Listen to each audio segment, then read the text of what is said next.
Hello बच्चों, welcome back to A Square classes. Today we are going to start a new topic from 12th syllabus electrochemistry. आज हम लोग electrochemistry पढ़ने जा रहे हैं। इसमें पहली बात करते हैं कि इलेक्ट्रोकेमिस्ट्री है क्या, क्या क्या पढ़ना है, क्या इंपॉर्टेंस है। तो हम लोग टॉपिक स्टार्ट करते हैं और इसी को धीरे धीरे पढ़ते जाएंगे और मैं धीरे धीरे आपको बताता रहूंगा कि बेसिकली इलेक्ट्रोकेमिस्ट्री है क्या। जब भी आप इलेक्ट्रोकेमिस्ट्री देखते हो तो इसमें दो वर्ड है, इलेक्ट्रो एंड केमिस्ट्री। मैंने लिखा भी है electro, that means flow of electron, that is flow of current. कहीं पे भी अगर चार्ज का फ्लो होगा there will be flow of current, तो या तो मैं फ्लो ऑफ इलेक्ट्रॉन बोलूंगा, क्या बोलूँ, फ्लो ऑफ करंट। या दूसरा मैंने क्या बोला है, chemistry, that means it leads with chemical reaction. तो कहीं ना कहीं इस इलेक्ट्रोकेमिस्ट्री जो टॉपिक हम लोग पढ़ने जा रहे हैं उसमें दो पार्ट होगा, या तो केमिकल रिएक्शन होगा तो उससे फ्लो ऑफ करंट होगा, या दूसरा या तो आप करंट पास कराओगे तो केमिकल रिएक्शन होगा। दोनों अलग अलग फिनोमेना है। फर्स्ट केस में आप क्या करा रहे हो, केमिकल रिएक्शन हो रहा है तो करंट मिल रहा है, तो ड्राइविंग क्या काम कर रहे हो, पहला आप केमिकल रिएक्शन करा रहे हो जिससे करंट मिल रहा है, दूसरा आप करंट पास करा रहे हो तो केमिकल रिएक्शन हो रहा है। आप सोचना, इसी से काफी मिलता जुलता एक एग्जांपल मैं आपको देता हूं। आप देखना घरों में इन्वर्टर लगा होता है, जब पावर सप्लाई कट ऑफ होता है तो इन्वर्टर डिस्चार्ज होता है, मतलब आपके घर में करंट जो मिलता है वो इन्वर्टर से मिलता है। उस कंडीशन में क्या हो रहा होगा कि जो बैटरी इन्वर्टर में आप यूज करते हो उस बैटरी के अंदर केमिकल रिएक्शन हो रहा है जिससे आपको करंट मिल रहा है। वैसा सेल जिसमें केमिकल रिएक्शन होने से करंट मिलता है, फ्लो ऑफ करंट होता है, इसको बोलते हैं इलेक्ट्रोकेमिकल सेल और गैल्वेनिक सेल। सोचो, जब लाइट वापस आ गई और इन्वर्टर चार्ज होता है, तो अगर लाइट आई, करंट दे रहे हो, तभी तो बैटरी के अंदर फिर चार्जिंग हो रहा है ना, पोटेंशियल स्टोर हो रहा है ना। वैसे सेल जिसमें करंट पास कराने से केमिकल रिएक्शन हो उसको बोलते हैं इलेक्ट्रोकेमिकल सेल। क्या बोलते हैं, इलेक्ट्रोलाइटिक सेल। तो दो टाइप के सेल हम लोग को इस टॉपिक में पढ़ने हैं। On the basis of this process, chemical reaction से अगर करंट का फ्लो हो तो इलेक्ट्रोकेमिकल सेल या गैल्वेनिक सेल, या फ्लो करंट का फ्लो हो उससे केमिकल रिएक्शन हो उसको बोलते हैं इलेक्ट्रोलाइटिक सेल। तो एक शॉर्ट आपको ये समझ में होगा, इलेक्ट्रोकेमिस्ट्री में बेसिकली हम लोग सेल को पढ़ने जा रहे हैं। उसमें दो टाइप के होंगे, due to flow of current chemical reaction will happen, या second due to chemical reaction flow of current take place. इसी को हम लोग पढ़ेंगे। बेसिकली दो टाइप के सेल होते हैं, एक को बोलेंगे इलेक्ट्रोकेमिकल सेल, दूसरे को बोलते हैं इलेक्ट्रोलाइटिक सेल। और थर्ड पार्ट जो इस चैप्टर में हम लोग पढ़ेंगे, कंडक्टेंस ऑफ द सेल। कितना करंट पास कराया तो कितना केमिकल रिएक्शन होगा, उसी को क्या बोलते हैं, conductance part of the cell. तो मैं इस पूरे टॉपिक को डिस्कस करूं तो तीन पार्ट में ये टॉपिक है। एक तो दो टाइप का सेल पढ़ना है हम लोग को, इसको बोलते हैं इलेक्ट्रोकेमिकल सेल या इलेक्ट्रोलाइटिक सेल, और तीसरा जो इसमें पढ़ना है वो पढ़ना है कंडक्टेंस ऑफ द सेल। ठीक है, तो अगर मुझे इलेक्ट्रोकेमिस्ट्री को डिफाइन करना पड़े तो मैं इसको बोलूंगा, it is the branch of physical chemistry, deal with conversion of chemical energy into electrical energy, and chemistry which deals with conversion of chemical energy into electrical energy and conversion। ये लिखा है, it is a branch of physical chemistry which deals with conversion of chemical energy into electrical energy। Electrochemistry is the branch of physical chemistry which deals with conversion of electrical energy into chemical energy, और दूसरा conversion of chemical energy into electrical energy, that is called as electrochemistry, and it also deals with conductance of the solution। जो solution आप ले रहे हो, जिस चीज में आप करंट पास करा करके केमिकल रिएक्शन कराओ, जिस सॉल्यूशन में, आपको पता है, हम लोग जानते हैं कि salt is a bad conductor of electricity while salt water is a good conductor of electricity. जो बैटरी में फ्लूइड होता है, पानी होता है, उसमें आयन इलेक्ट्रोलाइट्स होते हैं। तो जिस सॉल्यूशन की बात कर रहे हो तो उसकी क्या कंडक्टिविटी है। तो इसके साथ साथ इस इलेक्ट्रोकेमिस्ट्री चैप्टर में दो चीज तो हम लोग देखेंगे, इलेक्ट्रिकल एनर्जी कैसे केमिकल एनर्जी में कन्वर्ट होगा, दूसरा केमिकल एनर्जी कैसे इलेक्ट्रिकल एनर्जी में कन्वर्ट हो रहा होगा, साथ में जिस सॉल्यूशन की हम लोग बात कर रहे हैं उसका क्या कंडक्टेंस है उसकी भी बात करते हैं। इसी के बेसिस पे जो इलेक्ट्रोकेमिस्ट्री में दो टाइप के सेल्स होते हैं, मैंने कहा it is of two types. एक को बोलते हैं इलेक्ट्रोकेमिकल सेल, शॉर्ट में इसको मैं ईसीसी लिख लेता हूं, इलेक्ट्रोकेमिकल सेल, और दूसरे को बोलते हैं electrolytic cell, EEC. Electrochemical cell और दूसरा इलेक्ट्रोलाइटिक सेल। इसी के बेसिस पर हम लोग बात करते हैं। इलेक्ट्रोकेमिकल सेल क्या है? जब मैंने कहा था इलेक्ट्रोकेमिकल सेल का मतलब हुआ कि जब इन्वर्टर से आपको करंट मिलता है, बिजली के चले जाने पे, करंट के कट ऑफ, पावर सप्लाई बंद होने पे, जो इन्वर्टर से जब आपको करंट मिलता है उसको क्या बोलते हैं? Electrochemical cell. बेसिकली होगा क्या? बैटरी के अंदर ड्यू टू केमिकल रिएक्शन होगा और इस केमिकल रिएक्शन होने से आपको करंट मिलेगा, यह मिलेगा इलेक्ट्रोकेमिकल सेल। आगे हम लोग बोलेंगे इसको गैल्वेनिक सेल भी बोलते हैं, ACC इलेक्ट्रोकेमिकल सेल। सेल जब भी देखो ना, जैसे ही लाइट कटती है ऑटोमेटिक आपको करंट मिलता है, क्योंकि ये बैटरी से करंट मिलना स्पॉन्टेनियस प्रोसेस है। जैसे ही देखो ना, आपकी घड़ी बंद हो जाती है, न्यू सेल डाल दो, घड़ी चलने लगती है। तो जब भी डिस्चार्जिंग ऑफ बैटरी का कंडीशन होता है ना, वो हमेशा स्पॉन्टेनियस है। और वैसा सेल जो स्पॉन्टेनियस है उसका डेल्टा जी क्या होगा? निगेटिव। तो मैं कह सकता हूं फॉर इलेक्ट्रोकेमिकल सेल, इस सेल का जो डेल्टा जी होगा वो निगेटिव लेस देन 0 होगा। जेई का पूछा हुआ क्वेश्चन था, which of the following cell having delta G less than 0? तो इलेक्ट्रोकेमिकल सेल या गैल्वेनिक सेल के लिए जो डेल्टा जी होगा वो लेस देन 0 होगा। मैंने ये लिखा है, cell in which spontaneous redox reaction occur due to which conversion of chemical energy into electrical energy, वैसे सेल जिसमें spontaneously chemical energy electrical energy में कन्वर्ट होंगे, उस टाइप के सेल को हम लोग बोलते हैं इलेक्ट्रोकेमिकल सेल। इसी का उल्टा होगा करंट से, जब आप करंट दोगे तो केमिकल रिएक्शन होगा, उसको बोलते हैं इलेक्ट्रोलाइटिक सेल। आप 9th से पढ़ोगे इलेक्ट्रोलिसिस प्रोसेस। जब किसी चीज में आप करंट पास करते हो तो उसका ब्रेकडाउन होता है, इलेक्ट्रोलिसिस ब्रेकडाउन। ये बेसिकली इलेक्ट्रोलाइटिक सेल हुआ, इलेक्ट्रोलिसिस फिनोमेना ही होता है। हम लोग मेथड ऑफ प्यूरिफिकेशन में भी यूज करते हैं। आप एस ब्लॉक एलिमेंट में भी आपने देखा होगा, जितने अल्कली मेटल्स होते हैं उसके सॉल्यूशन से निकालने के लिए हम लोग इलेक्ट्रोलिसिस करते हैं। Cell in which non spontaneous, अब ध्यान से देखना, non spontaneous redox reaction take place, non spontaneous redox reaction है, तो इस सेल का जो डेल्टा जी होगा वो क्या होगा? पॉजिटिव। डेल्टा जी होगा वो क्या होगा? पॉजिटिव होगा। इन विच by supplying electrical energy, conversion of electrical energy into chemical energy। तो मुझे इससे दो टाइप के सेल मिले, एक मिले इलेक्ट्रोकेमिकल सेल, दूसरा मिलता है इलेक्ट्रोलाइटिक सेल। और तीसरा जो हम लोग पार्ट पढ़ेंगे इसका, that part is called as conductance of the cell. मतलब ये होगा कि समझो किसी भी सेल में आप करंट पास करा रहे हो, इलेक्ट्रोलिसिस आपने देखा होगा, तो उसमें जब करंट पास कराओगे तो केमिकल रिएक्शन होगा। केमिकल रिएक्शन होगा तो ब्रेकडाउन ऑफ सब्सटेंस होगा। जैसे NaCl सॉल्यूशन लोगे आप तो Na+ और Cl- टूटेगा। कैटायन का रिडक्शन होता है, एनायन का ऑक्सीडेशन होगा। तो ड्यू टू केमिकल रिएक्शन क्या प्रोडक्ट मिल रहे हैं, तो कितने प्रोडक्ट मिलेंगे ये भी देखना पड़ेगा ना। तो that part is called as conductance of the cell.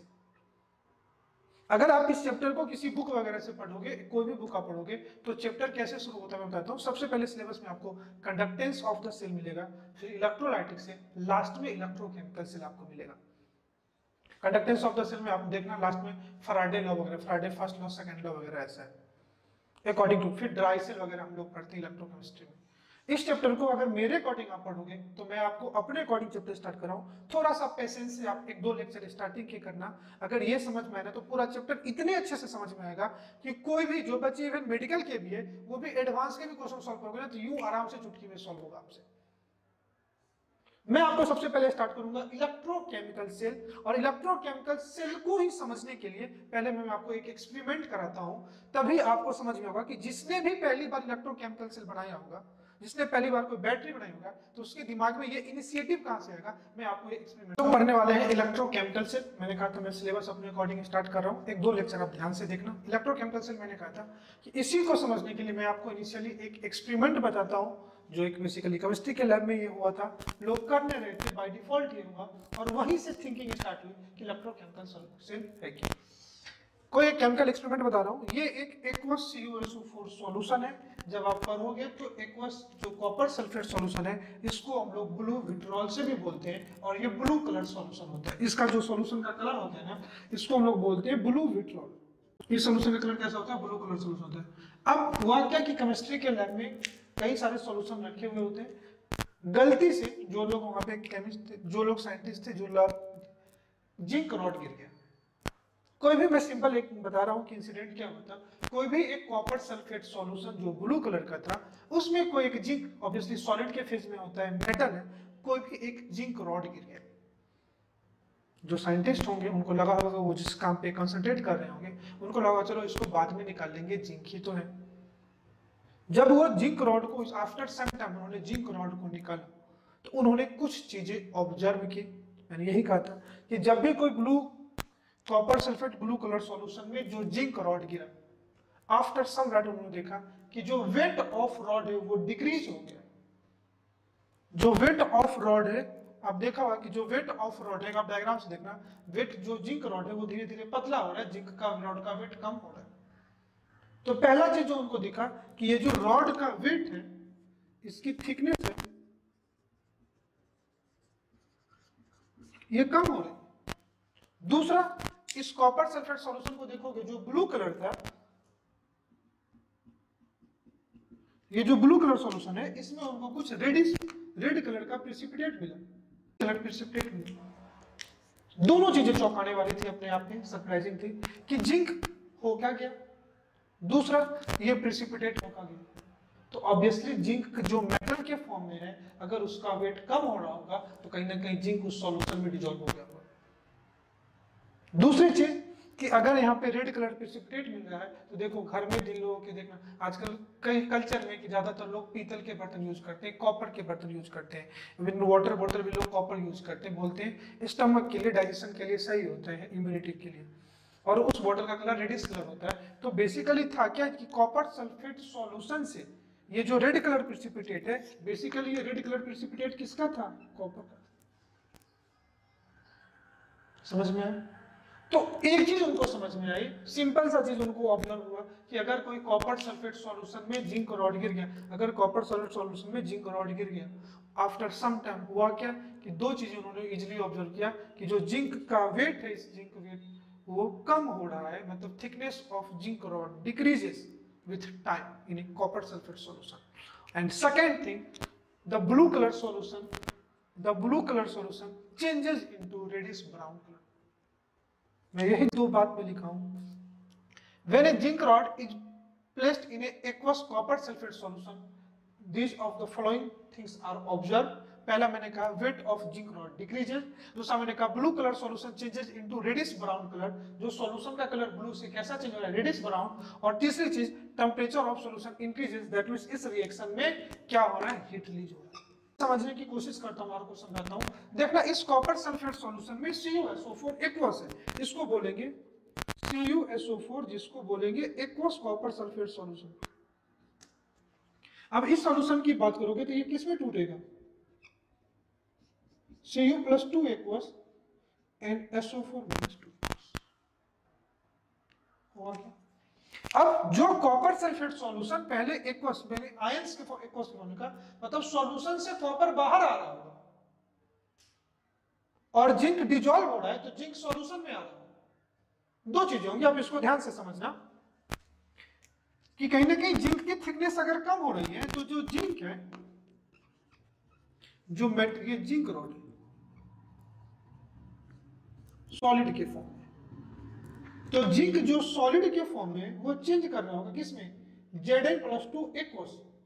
Zinc solid phase से एक्वस में आ रहा होगा, मेटेलिक जो रॉड है वो एक्वस में आ रहा होगा। और देखो जिंक यहाँ किस ऑक्सीडेशन स्टेट में, न्यूट्रल है, और न्यूट्रल से +2 चार्ज आ रहा है, और जब भी लॉस ऑफ इलेक्ट्रॉन होगा, they will get positive charge, और जितने पॉजिटिव चार्ज होंगे उतने इलेक्ट्रॉन क्या हो रहे हैं, लॉस, तो 2 इलेक्ट्रॉन लॉस होंगे।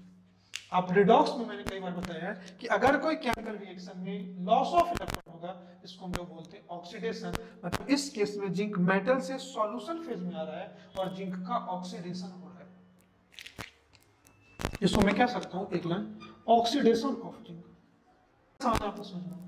दूसरा, कॉपर सल्फेट सॉल्यूशन जो एक्वस कॉपर सल्फेट सॉल्यूशन है, एक्वस कॉपर सल्फेट सॉल्यूशन है, इस कॉपर सल्फेट में जो कॉपर एक्वस है वो अब सॉल्यूशन से बाहर आ रहा है, तभी तो रेड कलर प्रेसिपिटेट मिल रहा है। तो दूसरी चीज क्या यहाँ पे हो रही है कि जो Cu+2 ये एक्वस है, ये 2 इलेक्ट्रॉन गेन करके Cu सॉलिड के फॉर्म में आ रहा होगा, और आयन अगर मेटल के फॉर्म में आ रहा होगा तो ये 2 इलेक्ट्रॉन गेन कर रहा है, और इसको बोलेंगे reduction, reduction of copper, reduction of copper. इसी यहां से जो कॉपर है वो आयन से मेटल के फॉर्म में आ रहा होगा, और due to presence of this metal ये सॉल्यूशन से बाहर आ रहा हो, इसी से रेड कलर अपीयर हो रहा है, due to which red colour appear. तो अगर मैं आपको रिकॉल करा दूं, मैंने कहा ऑक्सीडेशन, ऑक्सीडेशन मतलब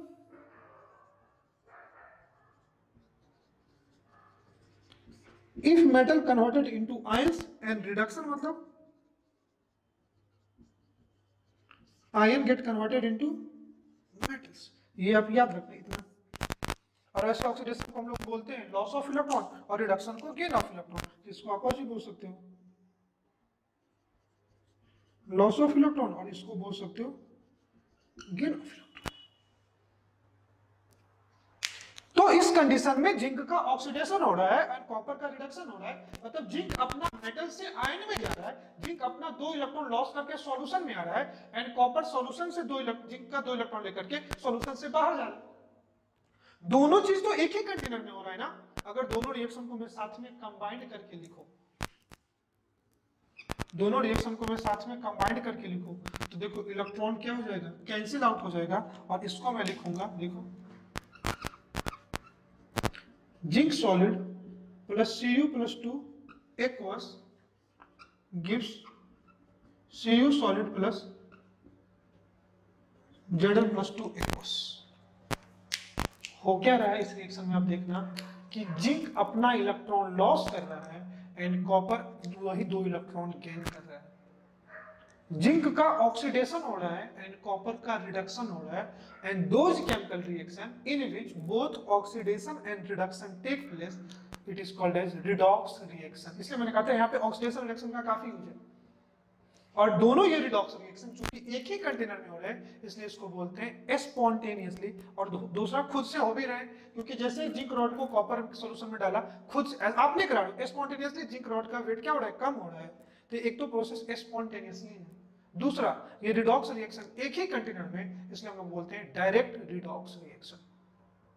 मतलब हो क्या रहा है कि जिंक का 2 इलेक्ट्रॉन कॉपर ले रहा है, तो कहीं ना कहीं फ्लो ऑफ इलेक्ट्रॉन तो है, फ्लो ऑफ इलेक्ट्रॉन तो है, लेकिन अगर फ्लो ऑफ इलेक्ट्रॉन है तो आप कहोगे sir if there is a flow of electron there will be flow of current.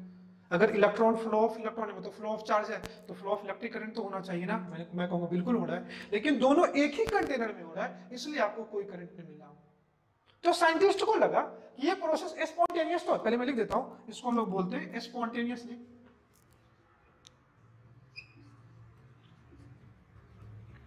Spontaneous redox reaction, because it will happen in एक ही कंटेनर में हो रहा है। तो स्पॉन्टेनियसली अगर बात करूं, कभी कॉपर सल्फेट एंड जिंक आ जाए, तो कॉपर का कौन सा टेंडेंसी होगा, तो कॉपर की जो टेंडेंसी होगी Cu+2 ये आयन से ये कॉपर मेटल में जाए, और जिंक की क्या टेंडेंसी रहेगी, तो जिंक की टेंडेंसी रहेगी जिंक मेटल से Zn+2 आयंस में जाए। तो जिंक क्या करेगा, यहां पे लॉस ऑफ इलेक्ट्रॉन होगा, और ये क्या करेगा, गेन ऑफ इलेक्ट्रॉन करेगा। तो फ्लो ऑफ इलेक्ट्रॉन तो होगा, एंड फ्लो ऑफ इलेक्ट्रॉन कहां से होगा, जिंक से कॉपर में होगा। आप सोचो इसी काम को अगर मैं 2 अलग अलग कंटेनर में कराऊं, अगर मैं इसी काम को डायरेक्ट नहीं इनडायरेक्ट कराऊं कि कॉपर का अलग लूं और जिंक का अलग लूं, तो होगा क्या कि जिंक से कॉपर फिर एक, जब दोनों को कोई कंडक्टिंग वायर से मैं ऐड कर दूंगा तो फ्लो ऑफ करंट होगा, और फ्लो ऑफ करंट होगा तो आपको क्या मिलेगा, करंट मिलेगा, इलेक्ट्रॉन पास करेगा ना। अगर दोनों बेसिकली कॉपर एंड जिंक दोनों एक ही कंटेनर में है, रिएक्शन से आपको क्लियर दिख रहा है कि जिंक का 2 इलेक्ट्रॉन कॉपर ले रहा है, जिंक का 2 इलेक्ट्रॉन कौन ले रहा है, कॉपर, ये जिंक का 2 इलेक्ट्रॉन कॉपर ले रहा है, तो दोनों एक ही कंटेनर में, तो कोई पोटेंशियल अराइज नहीं हो रहा है, कोई आपको अलग से करंट नहीं दिख रहा है, कोई अलग से फ्लो ऑफ चार्ज नहीं दिख रहा है। लेकिन अगर दोनों जो एक ही कंटेनर के बजाय अगर मैं दोनों को अलग अलग कंटेनर में करा दूं, तो आपको क्या मिलेगा, पोटेंशियल डेवलप मिलेगा, जिंक के पास जिंक रॉड पे इलेक्ट्रॉन मिलेगा, कॉपर सॉल्यूशन में इलेक्ट्रॉन की कमी मिलेगी, और दोनों को एक में कंडक्टिंग वायर से ऐड कर दूं तो वहां पे फ्लो ऑफ चार्ज होगा, और आपको क्या मिलेगा, फ्लो ऑफ करंट। और इसी टाइप के सेल को हम लोग बोल देंगे इलेक्ट्रोकेमिकल सेल, बिकॉज ये स्पॉन्टेनियसली हो रहा है। अगर जिंक रॉड का वेट कम होता हुआ नहीं दिखता तो साइंटिस्ट को ये नोटिस भी नहीं होता, और इलेक्ट्रोकेमिकल सेल के बारे में लोग सोच भी नहीं पाते। तो हो रहा है, स्पॉन्टेनियस रिएक्शन तो हो रहा है, केमिकल रिएक्शन भी हो रहा है, लेकिन कोई करंट नहीं मिल रहा है। क्यों नहीं कोई करंट मिल रहा है, बिकॉज ये डायरेक्ट केमिकल रिडॉक्स रिएक्शन है, और इसी डायरेक्ट केमिकल रिएक्शन को मैं इनडायरेक्ट में कन्वर्ट कर दूं तो आपको क्या मिलेगा, ऑफ इलेक्ट्रोकेमिकल सेल। हम लोगों ने देखा, उसी के विषय में बात करते हैं, कंस्ट्रक्शन ऑफ गैल्वेनिक सेल। आप भी हेडिंग डालिए कंस्ट्रक्शन ऑफ गैल्वेनिक सेल। साथ में हम लोग गैल्वेनिक सेल का पूरा कंस्ट्रक्शन कंप्लीट भी करेंगे और सेम आप भी अपने नोटबुक पे कंप्लीट करिएगा। अभी हम लोगों ने क्या सीख किया है कि कभी भी जिंक एंड कॉपर हो तो स्पॉन्टेनियसली जिंक का मेटल से आयन में जाने की टेंडेंसी होगी एंड कॉपर का आयन से मेटल में जाने की टेंडेंसी है। अभी हम लोग ने इतना सीखा है, एग्री तो कर रहे हो ना कि दो चीज हमने सीखा है, जिंक रॉड से आयन में जा रहा है, दैट मींस मेटल आयन में जा रहा है।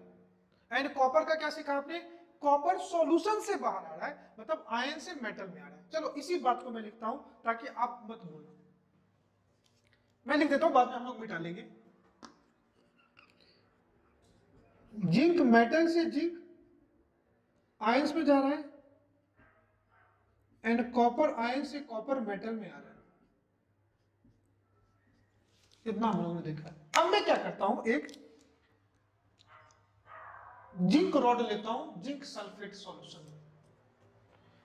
ये मैं एक इलेक्ट्रोलाइट ले रहा हूं, उस सॉल्यूशन को ही बोलते हैं इलेक्ट्रोलाइट बेसिकली।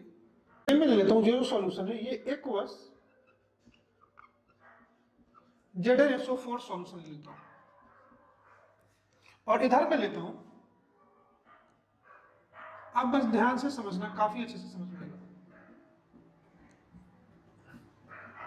इधर में लेता हूं एक्वस कॉपर सल्फेट सॉल्यूशन, इधर में मैंने लिया जिंक सल्फेट सॉल्यूशन, इधर में मैंने लिया कॉपर सल्फेट सॉल्यूशन। इसको बोलते हैं इलेक्ट्रोलाइट, इस सॉल्यूशन को ही बोलते हैं, आप सारे वर्ड भी समझते रहना, इलेक्ट्रोलाइट। ये भी क्या है, इलेक्ट्रोलाइट। इस इलेक्ट्रोलाइट में जिस मेटल को मैं लेता हूं उस मेटल को ही बोलते हैं इलेक्ट्रोड। ये अपना क्या है, ये इलेक्ट्रोड है। और ये इलेक्ट्रोड में लेता हूं, ये जिंक का ले लेता हूं। तो जिंक सल्फेट के इलेक्ट्रोलाइट में मैंने जिंक का इलेक्ट्रोड डाला, सिंपल में बोलूं जिंक सल्फेट में मैंने जिंक मेटल का इलेक्ट्रोड डाला, ये जिंक है। और इधर जो मैं इलेक्ट्रोड लेता हूं ये कॉपर का लेता हूं, कॉपर जो डायरेक्ट स्पॉन्टेनियस रिडॉक्स रिएक्शन था ना, बस उसी को मैं इनडायरेक्टली करवाने की कोशिश कर रहा हूं। ध्यान से देखिएगा, काफी अच्छे से समझ में आएगा। फिर से रिकॉल कर लेते हैं, ये हम लोगों का प्रीवियस एक्सपेरिमेंट से हम लोग इतना नॉलेज लेकर के आए थे। जिंक का मेटल से आयन में जाने की टेंडेंसी होती है स्पॉन्टेनियसली एंड कॉपर का आयन से मेटल में जाने की टेंडेंसी। मैंने क्या लिया, जिंक सल्फेट सॉल्यूशन में जिंक रॉड को डिप किया एंड कॉपर सल्फेट सॉल्यूशन में कॉपर रॉड को डिप किया। चूंकि ये सॉल्यूशन जिंक सल्फेट का है तो ये जिंक सल्फेट आयन डिसोसिएट करेंगे, ये जो ZnSO4 है ये डिसोसिएट करेंगे Zn+2 एक्वस एंड SO4-2। कोई दिक्कत? सेम ये जो कॉपर सल्फेट सॉल्यूशन है ये टूटेंगे 2 एक्वस एंड SO4-2 एक्वस। यहां तक आपको कोई समझ में आएगा। अब देखना, जितना यहाँ पे जिंक आयन होंगे उतना ही यहाँ पे सल्फेट आयन होंगे। अगर मैं ऐसे लिखूं तो अगर मैं बात करूं तो ये जिंक आयन Zn+2 का जो कॉन्सेंट्रेशन है ये इक्वल होगा। अब मैं इसको मिटा दे रहा हूं क्योंकि स्पेस कम कर रहा है, आपको ये ध्यान में रखिएगा, SO4-2 में, क्योंकि दोनों का कॉन्सेंट्रेशन इक्वल होगा, क्योंकि दोनों सेम ही सोर्स से मिला है। इस कंडीशन में बात करूं तो जो Cu+2 आयन की जो कॉन्सेंट्रेशन है ये इक्वल होंगे SO4-2 आयन से। कोई दिक्कत? इतनी बात तो आपको काफी अच्छे से समझ लोगे, इतना मेरे को भी लग रहा है आप समझ लोगे, हाँ या ना। अब होगा क्या कि जिंक का मेटल से आयन में जाने की टेंडेंसी है, तो इसलिए इस जिंक रॉड को इस सल्फेट सॉल्यूशन में डाला, तो जो इलेक्ट्रोड के जिंक है, जो इस रॉड के जिंक है, ये अब यहां से आयन में आएंगे। जिंक का क्या टेंडेंसी है, अगर मैं एक बार फिर से लिखूं तो जिंक की टेंडेंसी होगी कि जिंक मेटल से Zn+2 आयंस में, तो मेटल का जिंक तो यही है ना, तो ये जो जिंक है ये क्या करेगा, Zn+2 में आएगा, और जितना Zn+2 में आएगा उतना ही 2 इलेक्ट्रॉन ये क्या करेगा, रॉड में रह जाएगा। जिंक अगर मेटल से मेटल आयन के फॉर्म में आएगा, चलो मैं इधर लिख ही देता हूं, आप ध्यान से देखना, अगर आयन में आएगा तो 2 इलेक्ट्रॉन लॉस करेगा, और 2 इलेक्ट्रॉन जो लॉस कर रहा है वो कहां रहेगा, तो इन रॉड रहेगा, इनटू द रॉड। तो जितने ज्यादा जिंक मेटल से आयन में आएंगे, देखना, जितने ज्यादा जिंक मेटल से आयन में आएंगे उतने ही ज्यादा इस पे इलेक्ट्रोड पे कौन से चार्ज आ जाएंगे, पॉजिटिव चार्ज। उतने ही ज्यादा इस पे कौन से चार्ज आ जाएंगे, इलेक्ट्रॉन्स आ जाएंगे, नॉट पॉजिटिव चार्ज।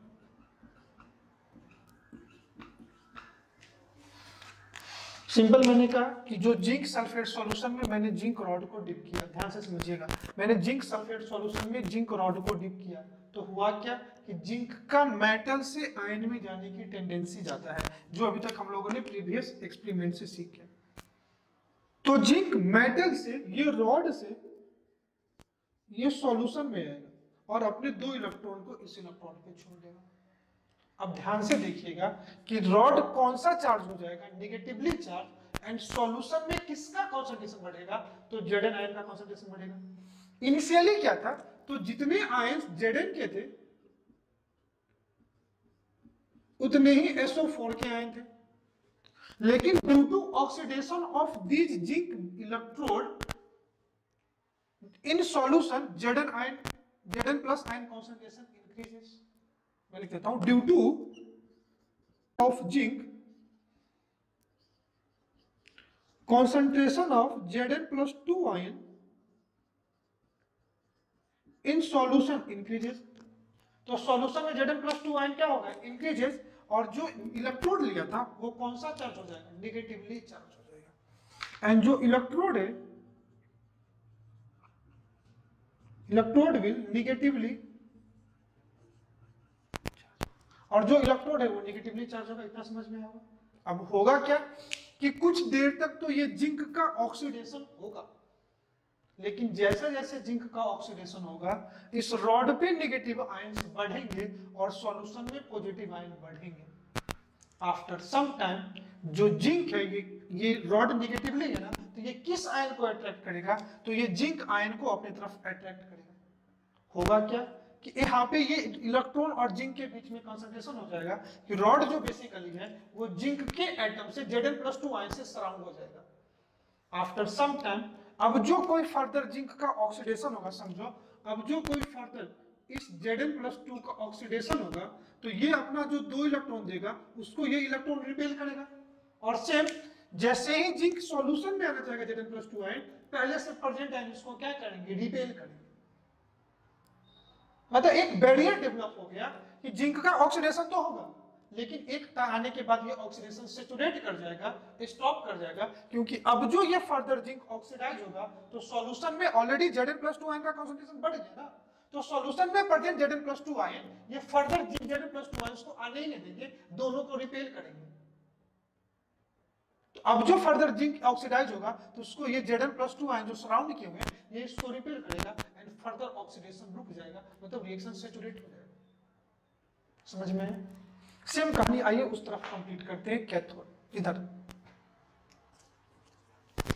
अब इस केस में देखो तो जितना कॉपर आयन कंसंट्रेशन है उतना ही सल्फेट आयन कंसंट्रेशन है, तो इस सॉल्यूशन में लिख दूं कि जितना Cu+2 आयन है उतना ही SO4 - 2 आयन। कॉपर की क्या नेचुरल टेंडेंसी है, तो कॉपर आयन से मेटल में जाता है। अगर मैं यहां लिखूं Cu+2 जो आयंस है ये 2 इलेक्ट्रॉन क्या करेगा, गेन करके कॉपर मेटल में जाएगा, जिससे कॉपर का रिडक्शन होगा। तो सॉल्यूशन में जो प्रेजेंट Cu+2 आयंस है तो ये इससे इलेक्ट्रॉन्स लेकर के, इसके इलेक्ट्रॉन्स लेकर के ये कॉपर मेटल्स में आ जाएंगे। होगा क्या, इनिशियली कॉपर सल्फेट सॉल्यूशन में दोनों का कंसंट्रेशन क्या है, इक्वल है, लेकिन कॉपर की टेंडेंसी जो हमने प्रीवियस एक्सपेरिमेंट से देखा, कॉपर आयन से मेटल में जाएंगे तो इससे सारे के सारे कॉपर इसमें चले जाएंगे। तो इसमें पहले कॉपर एंड सल्फेट के कंसंट्रेशन तो इक्वल थे ना जी, लेकिन अब कुछ कॉपर आयन मेटल में चले गए, कुछ कॉपर आयन मेटल में चले गए तो इसका कंसंट्रेशन क्या हो गया, कम हो गया, और इसका कंसंट्रेशन बढ़ने से इसका कंसंट्रेशन क्या हो गया, ज्यादा हो गया। मतलब इस सॉल्यूशन में क्या ज्यादा हो गया, तो आप कहोगे सर इस सॉल्यूशन में सल्फेट आयन ज्यादा हो गया। तो इस रॉड पे क्या जमा होता जाएगा, कॉपर जमा होता जाएगा। इस रॉड पे क्या जमा होता होगा, कॉपर डिपॉजिट होता जाएगा, और कॉपर ये 2 इलेक्ट्रॉन कहां से लेगा, फ्रॉम मेटल। मैं लिख देता हूं यहाँ पे, कॉपर जो 2 इलेक्ट्रॉन लेगा फ्रॉम इलेक्ट्रोड से लेगा, तो इस इलेक्ट्रोड पे कौन सा चार्ज आ जाएगा, पॉजिटिवली चार्ज।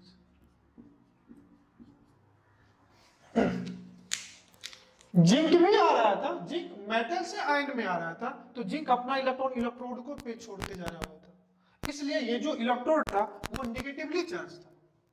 ये जो इलेक्ट्रोड था वो कौन सा चार्ज है, निगेटिवली चार्ज। लेकिन इस केस में बात करोगे तो कॉपर कहां जा रहा है, सॉल्यूशन से मेटल में, तो कॉपर 2 इलेक्ट्रॉन किससे लेगा, इस इलेक्ट्रोड से लेगा। तो जितना ज्यादा कॉपर सॉल्यूशन से मेटल में जाएगा तो क्या हो जाएगा, कॉपर मेटल जाके इस इलेक्ट्रोड पे डिपॉजिट होता जाएगा। तो यही जो मैंने दिखाया कि इलेक्ट्रोड मोटा होता जाएगा, इलेक्ट्रॉन मोटा होता जाएगा, और ये जो इलेक्ट्रोड है ये 2 इलेक्ट्रॉन लॉस करने के बाद ये पॉजिटिवली चार्ज होगा, पॉजिटिवली चार्ज होगा। और इस इलेक्ट्रोड को हम लोग बोलते हैं कैथोड।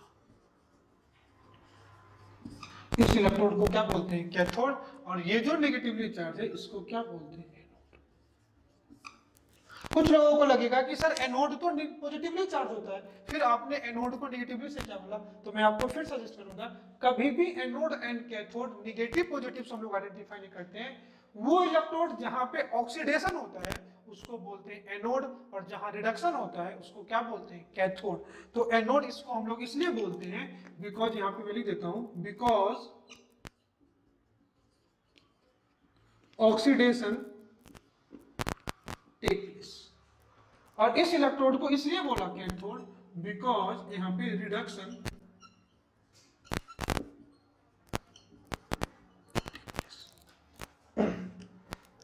समझ में। इन शॉर्ट हुआ क्या कि इस कॉपर सल्फेट सॉल्यूशन में कॉपर आयन आयन से मेटल में गए, तो वो 2 इलेक्ट्रॉन इलेक्ट्रोड से लिए, तो इलेक्ट्रॉन पॉजिटिवली चार्ज हो गया, और सॉल्यूशन में क्या बढ़ा, सल्फेट आयन बढ़े। जैसे ही कुछ कॉपर आयन का यहाँ पे क्या होगा, रिडक्शन होगा, तो इलेक्ट्रोड पॉजिटिवली चार्ज होगा और सॉल्यूशन में सल्फेट आयन बढ़ जाएगा, और ये सल्फेट आयन इस इलेक्ट्रोड को चारों तरफ से सराउंड कर लेगा। अब फर्दर कोई कॉपर आयन फर्दर रिडक्शन करने जाएगा तो इसका रिडक्शन ही नहीं होगा, क्योंकि इस इलेक्ट्रोड पे इतने पॉजिटिव चार्ज बढ़ गए, ये इलेक्ट्रॉन देगा ही नहीं कॉपर को, और कॉपर इतने, ये इलेक्ट्रोड इतने सल्फेट आयन से सराउंड हो गए कि कॉपर को जाने ही नहीं देगा। समझ,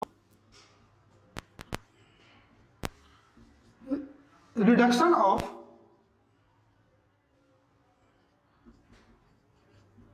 copper ion, copper ion reduction होने से क्या हो गया, इलेक्ट्रोड विल गेट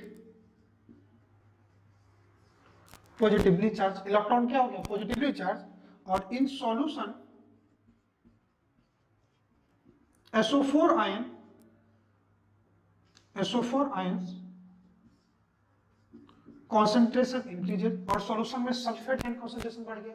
तब हुआ क्या, इलेक्ट्रोड पॉजिटिव और सॉल्यूशन सल्फेट, ये दोनों अट्रैक्ट कर जाएगा। इतना ज्यादा ये अट्रैक्शन होगा कि अब फर्दर कोई कॉपर का क्या होगा, अब फर्दर कॉपर का कोई क्या होगा, रिडक्शन नहीं होगा। मतलब इस रॉड में भी कुछ ऑक्सीडेशन होगा, इलेक्ट्रोड पॉजिटिवली चार्ज होगा, लेकिन एक पोटेंशियल बैरियर डेवलप हो गया कि फर्दर कॉपर का रिडक्शन रुक गया।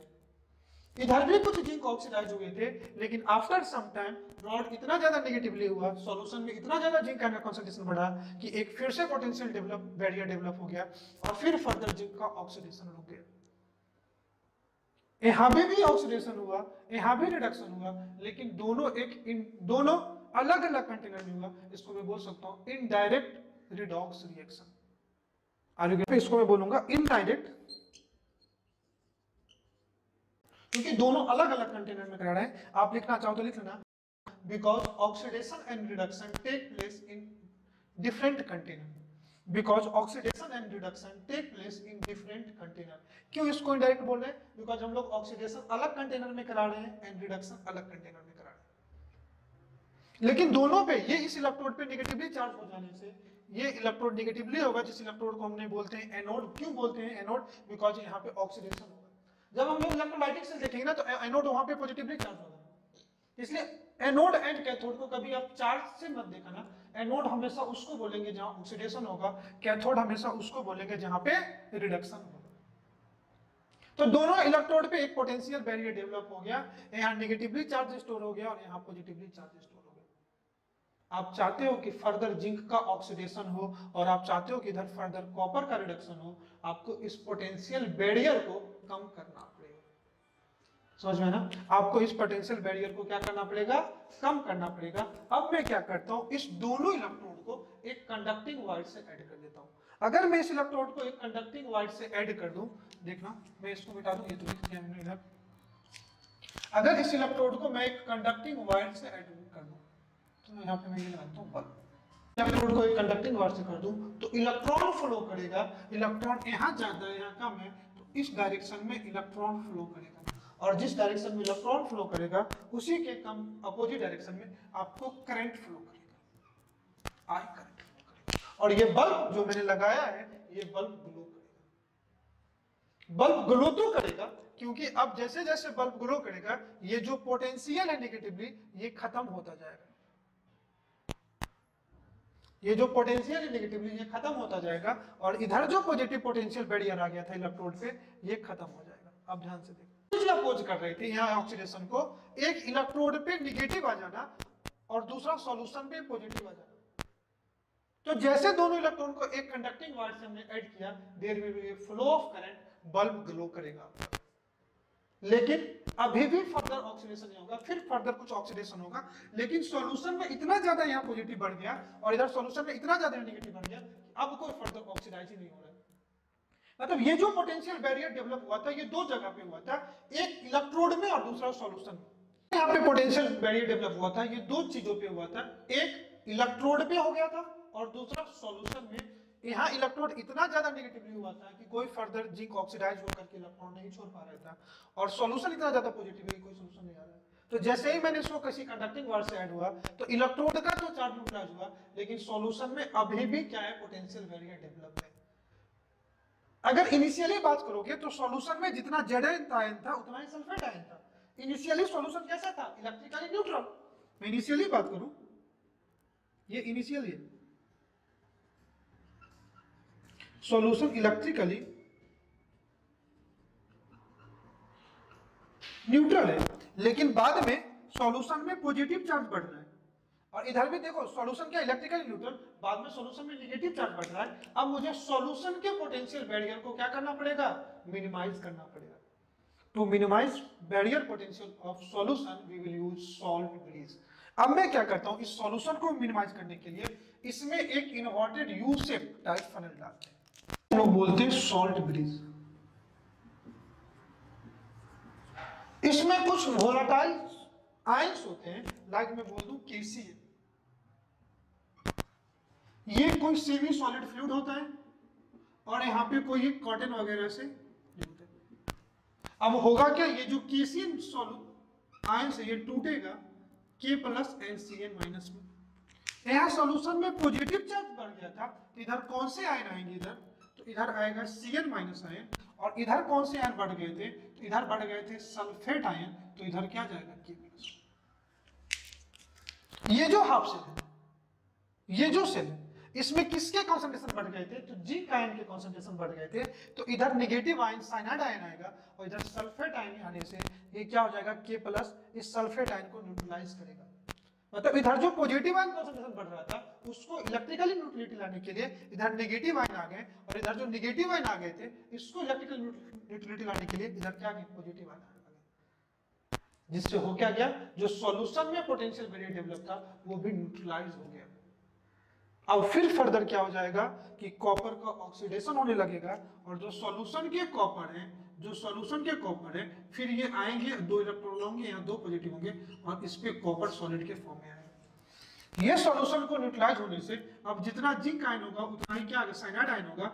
अब फर्दर जिंक कहाँ आएगा? Zn+2 और यहाँ पे दो इलेक्ट्रॉन, क्योंकि सॉल्यूशन में जो जिंक इलेक्ट्रोड के तरफ अट्रैक्टेड थे, अब नेगेटिव आयन आने से जिंक इलेक्ट्रिकली न्यूट्रलाइज हो जाएगा और सॉल्यूशन में कोई बैरियर नहीं होगा। और आपको करना क्या होगा? टाइम टू टाइम इस सॉल्ट ब्रिज में जैसे ही आयन कंसंट्रेशन कम हो जाएंगे, खत्म हो जाएंगे, आपको time to time salt bridge change करना रहेगा और ये बैटरी काम करता रहेगा, और इसी बैटरी को बोलते हैं इलेक्ट्रोकेमिकल सेल। आपको समझ में है?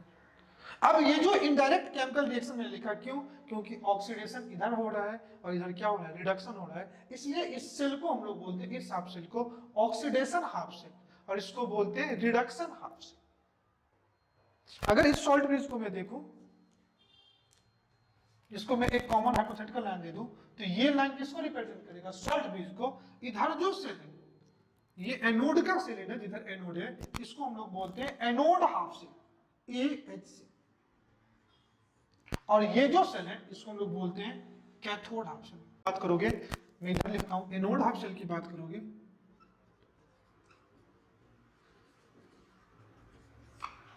इसको हम लोग ऐसे याद रखते हैं, LOAN, left oxidation.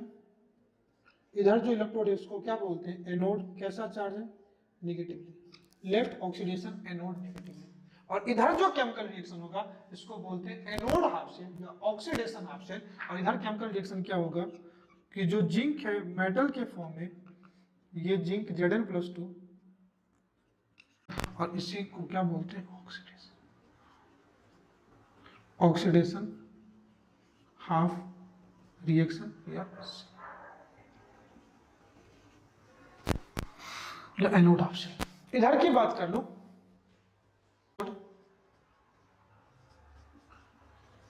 Half cell, इसी को बोलते हैं रिडक्शन।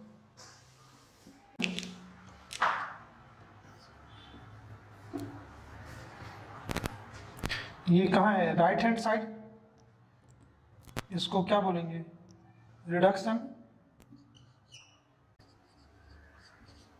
और पॉजिटिव,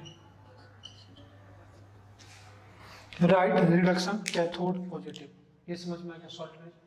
अब एक एक करके हम लोगों को पढ़ना पड़ेगा कि ये सॉल्ट ब्रिज कैसा होना चाहिए, एनोड हाफ सेल कैसा होना चाहिए, कैथोड हाफ सेल कैसा होना चाहिए, इलेक्ट्रोलाइट कैसा होना चाहिए, इलेक्ट्रोड कैसा होना चाहिए। आई होप ये पूरा आपको अच्छे से समझ में आ गया होगा। एक शॉर्ट समरी में हम लोग बात करें तो इलेक्ट्रोकेमिकल सेल की अगर बात करूं, तो पहले हम लोगों ने देखा दो आयंस को हम लोगों ने स्टडी किया एक एक्सपेरिमेंट से, जिसमें देखा जिंक इजीली ऑक्सीडाइज करता है, copper easily not easily, zinc की स्पॉन्टेनियस है, नेचुरल कंडीशन है कि जिंक ऑक्सीडाइज कर रहा है, मतलब जिंक मेटल से आयन में जा रहा था in presence of copper, with respect to copper की बात कर रहा हूं, एंड कॉपर की with respect to zinc, and copper ion से मेटल में जा रहा है, मतलब कॉपर का जनरली रिडक्शन हो रहा है एंड जिंक का ऑक्सीडेशन हो रहा है स्पॉन्टेनियसली। दोनों एक ही कंटेनर में था, इसलिए कोई करंट नहीं मिल रहा था, इसलिए मैंने दोनों को इनडायरेक्ट कराने की कोशिश की। बेसिकली हमने किया क्या, तो जिंक सल्फेट सॉल्यूशन में जिंक रॉड को डाला एंड कॉपर सल्फेट सॉल्यूशन में कॉपर को डाला।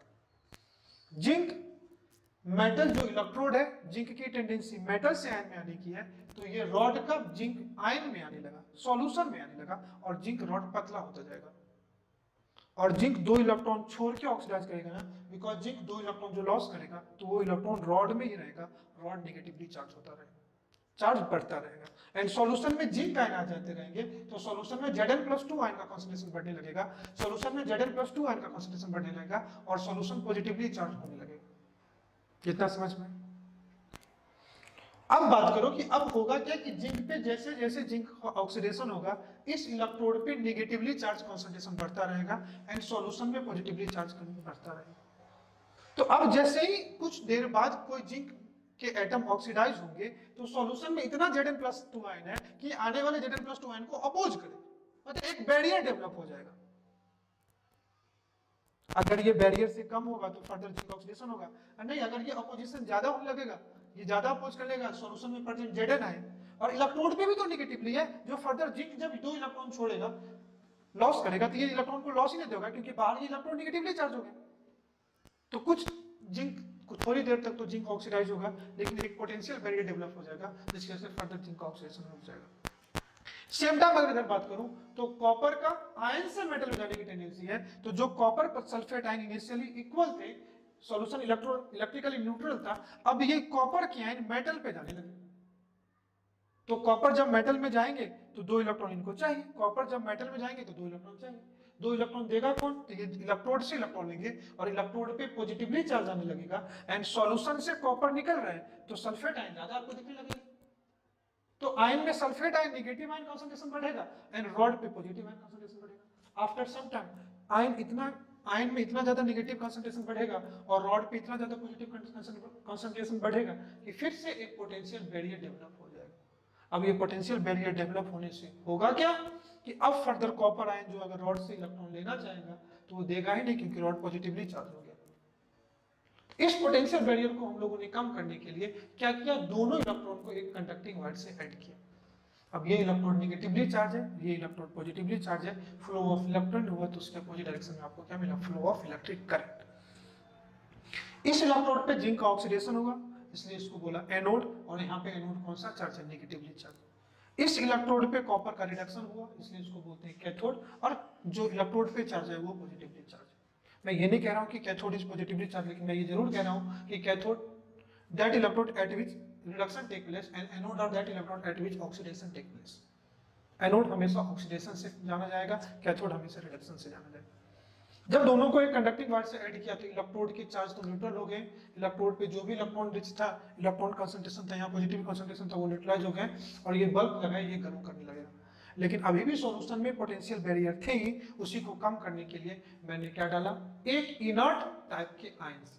क्या डाला, किस टाइप के आयंस डाला, ये जो मैंने सॉल्ट ब्रिज में आयन डाला ये किस टाइप्स के होंगे, मैं लिख देता हूँ, ये इनर्ट टाइप के। ना तो ये इलेक्ट्रोलाइट के किसी आयन से कंबाइन करे, ना तो इलेक्ट्रोड के किसी आयन से कंबाइन करे, तो मैंने एक इनर्ट टाइप के आयन को डाला। यहाँ सॉल्यूशन में नेगेटिव आयन कंसंट्रेशन बढ़ गया था और यहाँ सॉल्यूशन में पॉजिटिव आयन कंसंट्रेशन बढ़ गया था, तो ये खुद सॉल्ट ब्रिज में present ion semi solid form में होते हैं, इसके अपोजिट आयन को अट्रैक्ट करके और ये न्यूट्रलाइज कर देगा सॉल्यूशन को। फिर आपका सेल कंटिन्यूअसली काम करता रहेगा, टाइम टू टाइम आपको एक ही काम करना है, सॉल्ट ब्रिज को आप चेंज करते रहोगे, सॉल्ट ब्रिज को आप चेंज करते रहोगे और आपका बैटरी काम करता रहेगा और आपको करंट मिलता रहेगा। इसी चीजें फिर हमको पढ़ना पड़ेगा कि इस सॉल्ट ब्रिज बेसिकली किस टाइप का होना चाहिए, सॉल्ट ब्रिज में आयन कैसे होनी चाहिए। तो नेक्स्ट हेडिंग हम लोग अगले लेक्चर में पढ़ेंगे, सॉल्ट ब्रिज से स्टार्ट करेंगे, फिर देखेंगे इलेक्ट्रोड कैसा होना चाहिए, इलेक्ट्रोलाइट कैसा होना चाहिए। मैंने बताया कि कंस्ट्रक्शन ऑफ गैल्वेनिक सेल, क्यों ये ऑक्सीडेशन रिडक्शन अलग अलग कंटिन्यू हो रहा है, क्यों केमिकल रिएक्शन से करंट मिल रहा है। आपको एक बेसिक जो स्टार्टअप होता है ना, मुझे लगता है हम लोगों ने एक अच्छा स्टार्टअप गेन किया है, एक अच्छे स्टार्टअप को पकड़ा है और आपको ये अच्छे से समझ में आएगा। नहीं समझ में आए तो आप इसी चीज को रिवाइंड करके इसको एक दो बार देखेंगे, मुझे लगता है पहली बार में आपको समझ में आएगा। ठीक है, तो कल हम लोग मिलते हैं सॉल्ट ब्रिज के साथ। आई होप बाकी लेक्चर की तरह ये भी लेक्चर आपको समझ में आएगा, आप इसको काफी पसंद करेंगे। लेक्चर कैसा लगा आप मुझे कमेंट करके जरूर बताइएगा। आप मन से पढ़ें, घर पे रहें, सेफ रहें। Thanks for watching. Have a nice day. Bye bye and thank you.